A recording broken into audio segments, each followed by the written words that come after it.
valideynlərin uşaqlarını dini yaşamağa məcbur etmə haqqları varmı? Bilirsiniz, hər bir insan müsəlman kimi doğulur.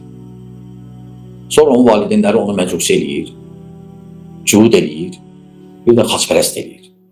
Hər bir insan övladı müsəlman kimi doğulur. Yəni, tək Allahı tanıyır və onu şərik qoşmur. Lakin valideynlər, bilirsiniz, valideynlər məcbur eləyə bilər. Valideynlər başqa şey məcbur eləyə bilərlər. Məsələn, oxumağı məcbur eləyə bilərlər. Yoxsa oxumağı da məcbur eləmirlər. Yəni, dünyaya aid olan məsələləri məcbur eləmək olar. Axirətə aid olan, dünya və axirətə aid olan məsələlərə məcbur eləmək olmaz. Onda məcbur eləmək, onda toxunmayaq heç nə. Nə istəyirlər eləsinlər. Avropada bəzi ölkələrdə, hətta neçə yaşacan, sən deyə bilməzsən ki, bu oğlandır yoxsa qız. Neçə bir yaşa çatandan sonra özü seçəcək, bu qızdır və ya oğlan. Avropa aşıqlarında deyirəm bunu. Məcbur bilirsiniz, tələb eləyə bilər.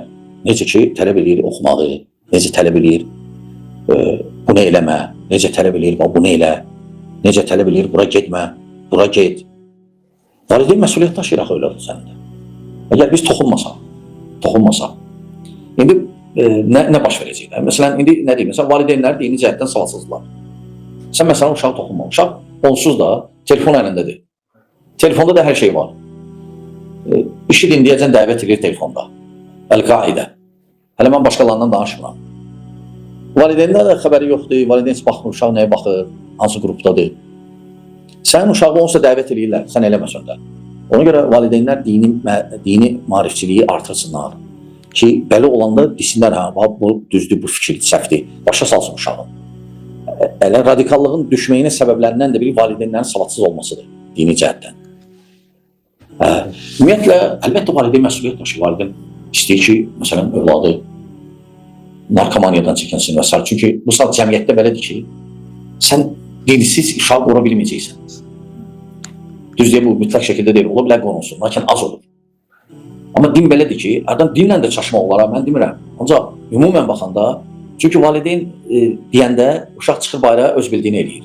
Dostları nə deyir? Amma dini başa salanda, uşaq çıxanda dini nəzərə alacaq. Uşaq o oturanda məclisdə cürbəcür fikirlər söylənəcək, o deyəcək, yox, dinim qadağan edir mənə.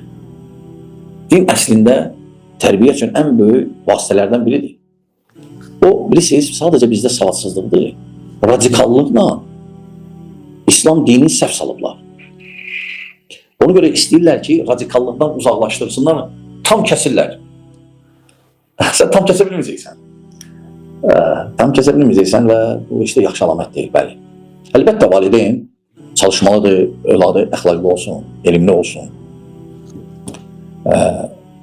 ibadətini eləsin, bəli.